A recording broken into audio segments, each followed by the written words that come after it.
১০ লাখ টাকা লাভ করলা, ১০ টাকার জিলাপি খাওয়াইলা না। অডিও ফাঁসের পর ওসি প্রত্যাহার খায়রুল দেওয়ানকে নিয়ে আবারও সামাজিক যোগাযোগ মাধ্যমে আলোচনা তুঙ্গে। রাষ্ট্রপতি পদপ্রার্থী হওয়া ঘোষণা দিয়ে ২০২৩ সালে যেভাবে তিনি হঠাৎ আলোচনায় এসেছিলেন, এবার সেই আলোচনার মাত্রা আরও যোগ করেছে তার প্রধানমন্ত্রী পদপ্রার্থী হওয়ার ঘোষণা। সম্প্রতি একটি ব্যানারের সামনে চেয়ারে বসা তার একটা ছবি ব্যাপকভাবে ছড়িয়ে পড়েছে সামাজিক যোগাযোগ মাধ্যমে। ব্যানারে লেখা রয়েছে, প্রধানমন্ত্রী প্রার্থী খায়রুল দেওয়ান, চেয়ারম্যান জনকল্যাণ পার্টি। এতে তিনি জনগণের দোয়া ও সমর্থন কামনা করেছেন। এছাড়া পহেলা বৈশাখ ১৪ এপ্রিল উপলক্ষে দেওয়া তার একটি ভিডিও ভাইরাল হয়েছে, যেখানে তিনি দেশ ও জাতির মঙ্গল কামনায় কথা বললেন। দেশবাসীর জন্য কিছু অদ্ভুত ও ব্যতিক্রমধর্মী বার্তা দিয়েছেন বলে অনেকে মন্তব্য করেছেন। খায়রুল দেওয়ান বলেন, একদল যায় আরেক দল আসে, কিন্তু প্রতিহিংসা যায় না।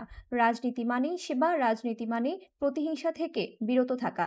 আমরা ভালো কিছু করার জন্যই রাজনীতি করি। আমি প্রধানমন্ত্রী পদপ্রার্থী খায়রুল, প্রতিহিংসা মুক্ত দেশ দেখতে চাই। আমরা চাই না আওয়ামী লীগ যে এরকম করছে, অন্য দল একই রকম করুক।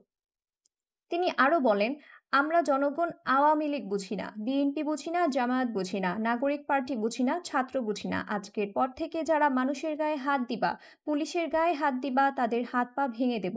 খায়রুল দেওয়ান বলেন, আমরা গরিব। কেউ যদি অন্যায় করে, ছোট করুক, মাঝারি করুক, বড় করুক, কেউ কারো গায়ে আঘাত দেওয়ার অধিকার নাই। পুলিশ ডাক দেবেন, ধরাইয়া দেবেন। ২০২৩ সালে খায়রুল দেওয়ান রাষ্ট্রপতি পদপ্রার্থী হয়ে নির্বাচন অফিসের সামনে মানববন্ধন করছিলেন। তিনি অভিযোগ করেছেন, তার রাষ্ট্রপতি পদে নির্বাচন করতে মনোনয়ন ফরম দেওয়া হচ্ছে না। সেই সময় মানববন্ধনে খায়রুল বলেছেন, আমি অনেক লাইনে লেখাপড়া করেছি। আমি রাষ্ট্রবিজ্ঞান, সমাজবিজ্ঞান, অর্থনীতি, অ্যাকাউন্টিং, ম্যানেজমেন্ট অনেক সাবজেক্টে লেখাপড়া করছি। এমনকি ডাক্তারির অ্যানাটমি, ফিজিওলজি এসব বিষয়েও পড়ি। আমাকে ছোট করে দেখার কিছু নেই। রাষ্ট্রপতি পদে লড়তে সুযোগ না দিলে আমরা আইন অনুযায়ী লড়ে যাব।